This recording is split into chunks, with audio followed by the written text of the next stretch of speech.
नमस्कार बच्चों, YouTube channel शिक्षालय में आपका बेहद स्वागत है। मेरा नाम है रेणु यादव। इस YouTube चैनल के माध्यम से हम क्लास 9 से लेकर 12 तक की पूरी केमिस्ट्री और क्लास 10 की साइंस कवर कर रहे हैं। क्लास 10 केमिस्ट्री में आज हम पढ़ने वाले हैं मॉडरेटली रिएक्टिव एलिमेंट्स के बारे में and we are going to study about कि ये जो मॉडरेटली रिएक्टिव एलिमेंट्स हैं इन ओर में से हम मेटल्स को कैसे निकालेंगे।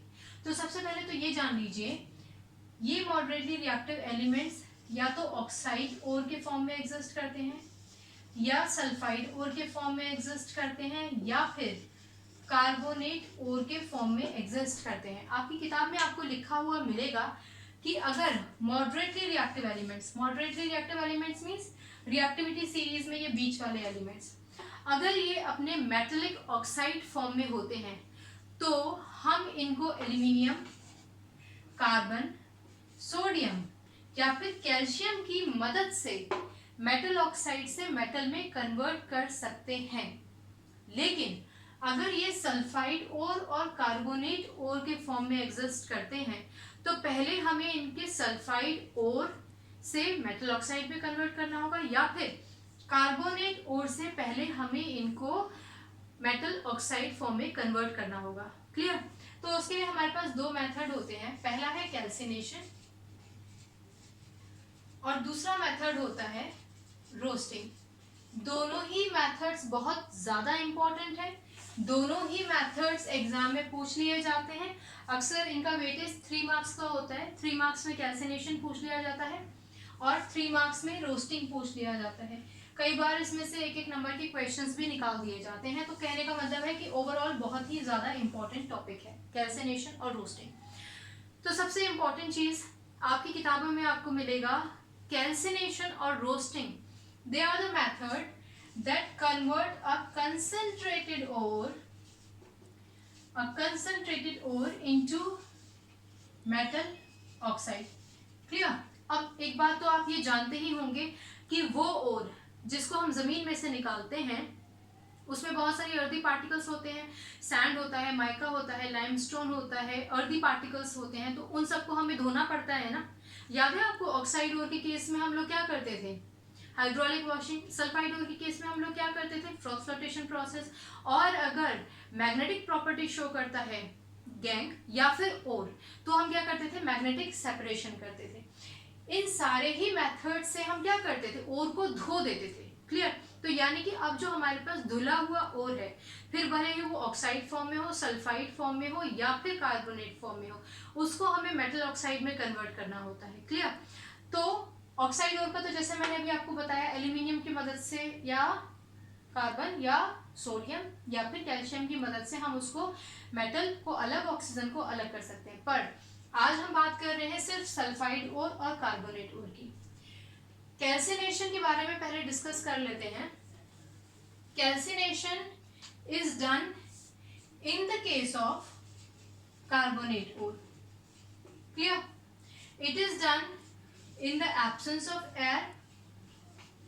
Of air. कुछ किताबों में आपको एब्सेंस ऑफ ऑक्सीजन भी मिल जाएगा, कोई इशू नहीं है। कैल्सिनेशन की बात कर रहे हैं कार्बोनेट ओर के केस में और एब्सेंस ऑफ ऑक्सीजन या फिर एयर के केस में। और ये क्या करता है? It converts concentrated ore into metal oxide. तो 3 ही पॉइंट्स हैं। इसके इक्वेशन को समझने से पहले हम जिंक का केस लेते हैं। जो जिंक है ना बच्चों, वो ZnS और ZnCO3 दोनों फॉर्म्स में एग्जिस्ट करता है। ZnCO3 बेसिकली कैलामाइन ओर के नाम से जाना जाता है। अदरवाइज अगर आप इसका केमिकल नाम लिखना चाहें तो आप लिख सकते हैं जिंक कार्बोनेट। ऑलराइट? क्लियर? अब क्योंकि कार्बोनेट ओर है और कार्बोनेट ओर कैल्सिनेशन के केस में किया जाता है। अगर कार्बोनेट ओर है तो आप उसका कैल्सिनेशन करेंगे। तो हम क्या करेंगे? इसको हीट करेंगे। कार्बोनेट ओर है ना, इसको हीट करेंगे। एब्सेंस ऑफ एयर लिख रखा है तो ऑब्वियसली हमें यहाँ पे +O2 लिखने की जरूरत नहीं है। जब हम इसको हीट करेंगे तो आपको ध्यान होगा कि जब हम लोगों ने इक्वेशंस बनाना सीखा था वहां हम लोगों ने ये बात की थी कि अगर आपके पास रिएक्टेंट साइड में CO3 होता है तो प्रोडक्ट साइड में वो CO2 में कन्वर्ट हो जाता है। यानी कि ZnCO3 का पहला बाय प्रोडक्ट तो CO2 होगा। क्लियर? बाय प्रोडक्ट तो एक ही है बल्कि CO2। और अब हमारे पास क्या बच गया? क्योंकि 2 ऑक्सीजन तो यहाँ आ गए, तो 1 ऑक्सीजन बचा, तो वो बना देगा आपका ZnO। अदरवाइज भी आप समझ लीजिए बच्चों कि Zn is 2 positive, O is 2 negative, equal opposite valencies होती हैं, तो प्रोडक्ट बन जाता है ZnO। क्लियर हो गया? इतना तो आपको मुझे लगता है समझ में आ ही गया होगा, सिंपल है। अब इसका नाम लिख लेते हैं, ये क्या है? Zinc oxide. ये तो स्पेसिफिक नेम हो गया zinc oxide, particularly zinc oxide बोलोगे, और वैसे आप इसको क्या बोलोगे? Metal oxide. क्लियर? एक बार बैलेंसिंग देख लेते हैं। Zn 1, ऑक्सीजन 3, ऑक्सीजन 2 और 1 3, कार्बन 1, कार्बन 1। क्लियर? हालांकि बैलेंसिंग हमारा सेकंड स्टेप होता है, पर आज स्किप हो गया, तो बैलेंसिंग हो गया। ठीक, अब हम कैल्सिनेशन को एक बार फिर से समझ लेते हैं। Calcination is the method that converts an ore into a metal oxide, या फिर calcination is a method in which a carbonate ore, zinc carbonate, ठीक है, जिंक कार्बोनेट ही तो है जिसको हम कैलामाइन ओर के नाम से जानते हैं। तो calcination is a method in which a carbonate ore is converted into a metal oxide in the absence of air, या फिर अगर आपको किताब में लिखा मिलता है in the absence of oxygen, तो एक ही बात है। क्लियर? तो ये हो गया हमारा कैल्सिनेशन। इसका भी नाम लिख देते हैं carbon dioxide. Clear? Okay, carbonate ore था, मेटल ऑक्साइड में कन्वर्ट हो गया, कैल्सिनेशन हो गया ओवर। 3 पॉइंट्स लिखिए। It is done in the case of carbonate ore, it is done in the absence of air या फिर oxygen, and it converts a ore या फिर a carbonate ore into metal oxide. Plus ये equation लिख दीजिए। 3 number आपके कहीं नहीं जा रहे, पूरे नंबर मिले हैं। चलो अब हम बात करते हैं रोस्टिंग की, कि रोस्टिंग क्या है। कैल्सिनेशन तो समझ में आ गया, पर रोस्टिंग क्या होता है? ओके, रोस्टिंग इज डन, पहली चीज, in the case of sulphide ओर।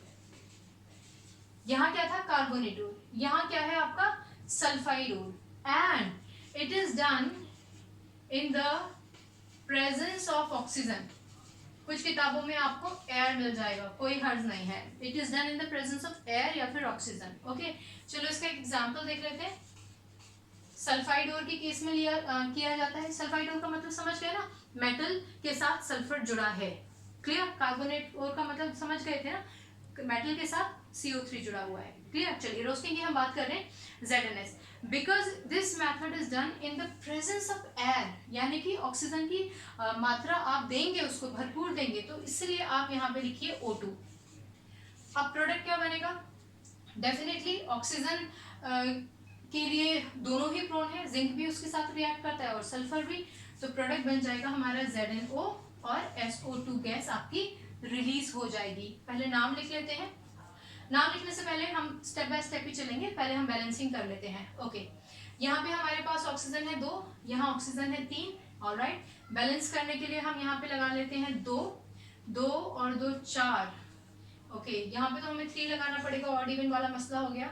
ये हो गया 6 ऑक्सीजन को बैलेंस करने के लिए यहाँ पे लगा दीजिए 2, क्योंकि यहाँ 3 लगाएंगे तो पूरा गड़बड़ हो जाएगा। ठीक है, फिर सल्फर को भी तो मैनेज करना होगा ना। ऑलराइट, ऑक्सीजन कितना हो गया? 2 to the 4 5 6। सल्फर कितना हो गया? 2। जिंक कितना हो गया? 2। तो यहाँ लगा दीजिए, एक बार देख लीजिए। 2 Zn, sulphur 2, sulphur 2, oxygen 6, oxygen 2 to the 4 और 2 6। क्लियर? तो इसका नाम क्या था वैसे? इस और का नाम होता है जिंक ब्लेंड,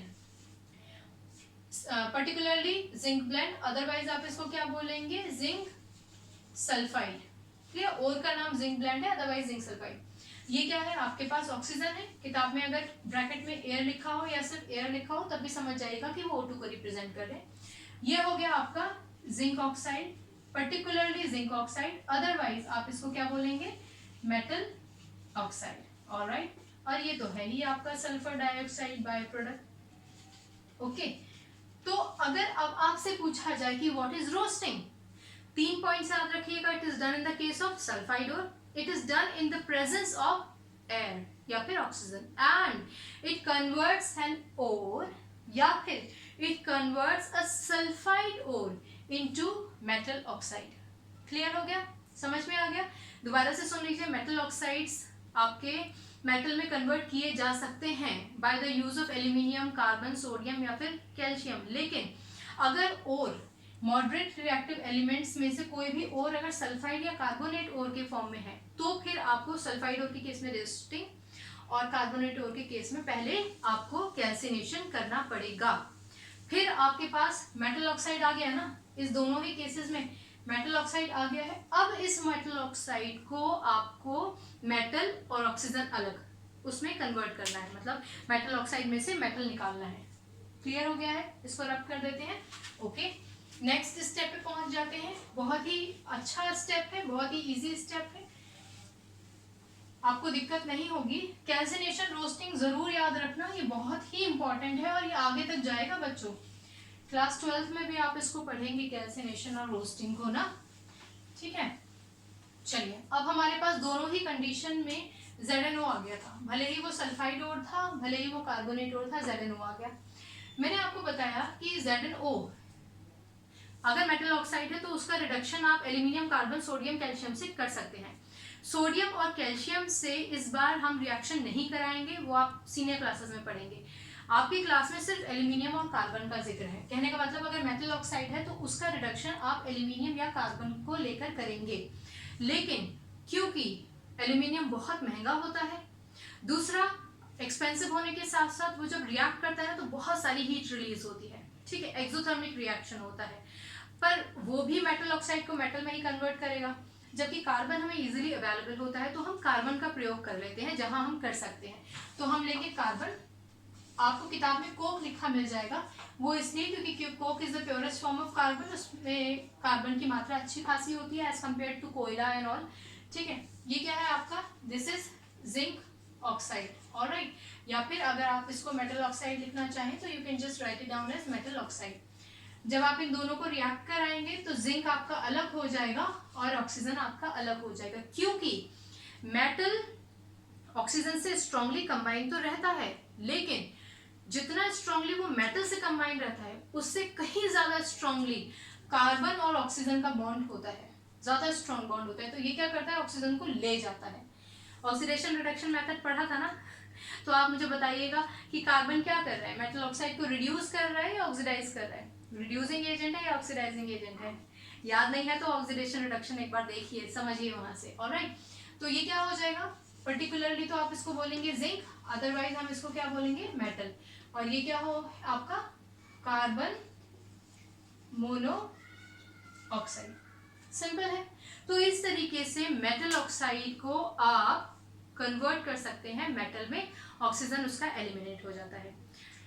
अब हम बात करेंगे कि हम आयरन का जो ओर होता है ना, जो ऑलरेडी ऑक्साइड फॉर्म में होता है, जैसे कि आयरन के दो ओर हैं, पर्टिकुलरली Fe2O3 जो होता है हेमेटाइट ओर, और एक होता है आपका Fe3O4 जो आपका होता है मैग्नेटाइट ओर। इन दोनों ही ओर्स में या तो आप एल्यूमिनियम या फिर आप कार्बन का इस्तेमाल करके आयरन को अलग, ऑक्सीजन को अलग कर सकते हो, बट एज आई सेड कि क्योंकि उसमें बहुत ज़्यादा हीट रिलीज होती है, वो एक्सपेंसिव होता है, तो हम जहाँ भी इस्तेमाल कर सके कार्बन का इस्तेमाल कर लेते हैं।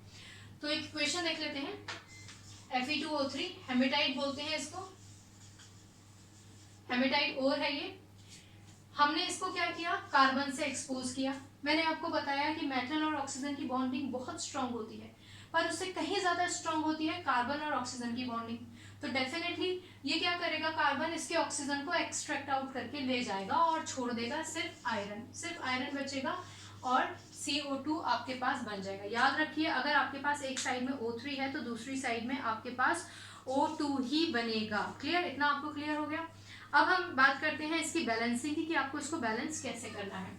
ओके, चलिए, Fe2 है, Fe1 है, पहले तो यहाँ 2 लिखिए, ब्लैक पेन से कर देती हूँ, थोड़ा सा हाईलाइटेड रहेगा, यहाँ 2 कर दीजिए। ओके, ऑक्सीजन है यहाँ 3, यहाँ है 2, मसला ऑड इवन वाला, 3 कर दीजिए। Okay, 3 to the 6। अब यहाँ पे कितना है ऑक्सीजन, 3 ही है, तो 2 कर देते हैं, कितना हो गया, 2 3 the 6, ऑक्सीजन तो हो गया बैलेंस, 3 to the 6 ऑक्सीजन हो गया बैलेंस। ओके, अब आयरन कितना है, आयरन हो गया भैया 4, तो यहाँ पे 2 हटाइए और 4 लिखिए, इसीलिए आपको कहा जाता है कि पहले बैलेंसिंग पेंसिल से करो, ठीक है। ओके, कार्बन कितना है 3, तो यहाँ लिख दो 3। एक बार चेक कर ले, Fe कितना हो गया 4, Fe हो गया 4, ऑक्सीजन कितना हो गया 3 to the 6, ऑक्सीजन कितना हो गया 3 to the 6, ऑलराइट। कार्बन हो गया 3, कार्बन हो गया 3, इसका नाम भी लिख लेते हैं, ये तो आपका हेमेटाइड है ही, अदरवाइज आप इसको क्या लिखोगे, iron second oxide. Iron second ही है क्या, एक बार देख लें। Fe3 positive O2 negative, valency 3 valency 2 criss cross कीजिए तो आएगा Fe2O3। सॉरी ये है आयरन थर्ड ऑक्साइड Fe2O3, यानी कि आयरन थर्ड ऑक्साइड या फिर हेमेटाइड हो। प्लस ये क्या है, इसमें आप लिखेंगे कोक या फिर आप ब्रैकेट में लिखेंगे कार्बन। ये आ गया आपका आयरन, या फिर आप इसको बोलेंगे सिर्फ मेटल। और ये तो है ही भैया अपना कार्बन डाइऑक्साइड। क्लियर हुआ। तो इस तरीके से आप मेटल ऑक्साइड को मेटल में कन्वर्ट कर सकते हैं by the use of carbon, aluminium, sodium, calcium. Sodium calcium higher class में पढ़ना है, एल्यूमिनियम बहुत एक्सपेंसिव होता है, हालांकि उसका भी इस्तेमाल अभी हम पढ़ेंगे नेक्स्ट लेक्चर में। फिलहाल कार्बन से भी हम उसका रिडक्शन कर सकते हैं। क्लियर। चलिए, तो ये था एक छोटा सा लेक्चर। इसी लेक्चर का एक छोटा पार्ट और बचा है जहां हम एल्यूमिनियम से मेटल ऑक्साइड को रिड्यूस करेंगे मेटल में। क्लियर। तो वो अब जब अपलोड होगा तो आप देखिएगा, कोई कंफ्यूजन हो तो पूछिएगा, केमिस्ट्री को रटिए मत। केमिस्ट्री से आपकी केमिस्ट्री बहुत अच्छी बने, यही इस यूट्यूब चैनल को बनाने का मेन मकसद है। पढ़ते रहिए, खुश रहिए, अगली बार मिलने तक take a good care of yours, God bless you, bye bye.